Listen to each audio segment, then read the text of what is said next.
Salut à tous, aujourd'hui je vais vous présenter le nouveau moteur de recherche Bing.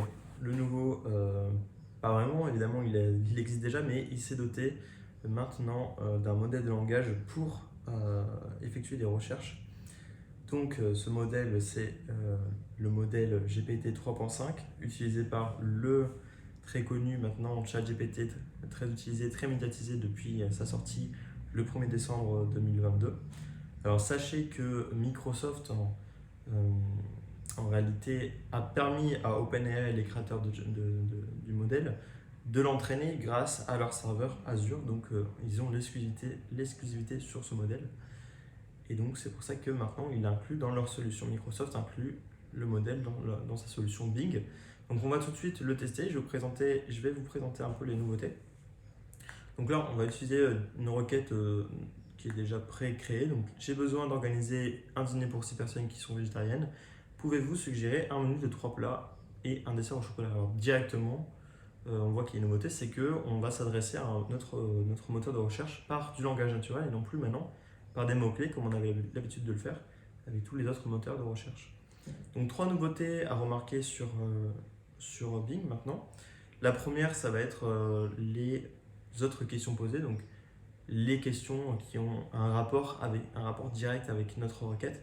Donc là, Bing a bien compris qu'on voulait organiser un dîner, donc il nous propose d'organiser un dîner dansant inoubliable, de préparer les apéritifs. La deuxième nouveauté, ça va être donc d'avoir une réponse en langage naturel et non plus seulement avec des liens vers des sites qui sont appropriés. Donc ici, on a certes, comme je vous le disais, une réponse en langage naturel, mais également une requête sourcée avec des liens. Donc ici, on va directement cliquer sur le lien, c'est pratique. Donc ici, on nous propose des tagliatelles au brocoli. Donc on voit bien par contre que le lien n'est pas indexé sur un niveau de la page. On ne va pas arriver directement sur le tagliatelle au brocoli. On a encore un effort à faire en tapant CTRL F et puis en cherchant sur notre page tagliatelle. Donc voilà, on va y arriver assez rapidement.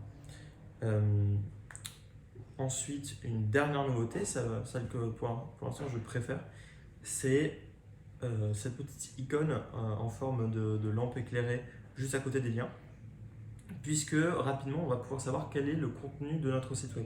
Sans avoir à le faire charger, à aller dessus, on va pouvoir savoir qu'ici, par exemple, on va parler de... donc le titre, c'est un repas convivial pour ces personnes, mais bon, on n'en sait pas beaucoup plus. Et là, en fait, on voit que ça va se centrer sur 2 sujets principaux, la fondue savoyarde et la choucroute royale. Donc, si pour X raison ces recettes nous intéressent ou ne nous intéressent pas, on va cliquer ou non.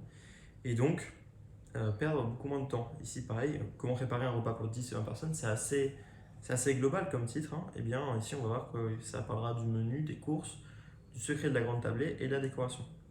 Voilà, donc c'est des nouveautés très intéressantes qui sont maintenant incluses dans Bing.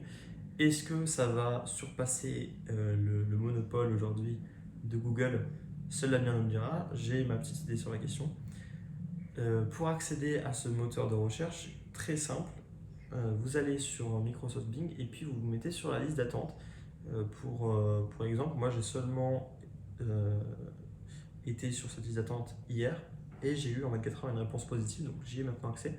Donc très, très simple, et puis très bientôt, eh bien, ce sera une version grand public accessible à tous sans liste d'attente. Voilà, dites-moi ce que vous en avez pensé. Évidemment, allez essayer Bing puisque c'est assez fou. Et n'hésitez pas à vous abonner parce que je vais sortir plus de vidéos sur l'intelligence artificielle dans les prochains jours. Et pour ne pas les louper, activez la cloche et abonnez-vous. Voilà, je vous dis à la prochaine et tchuss!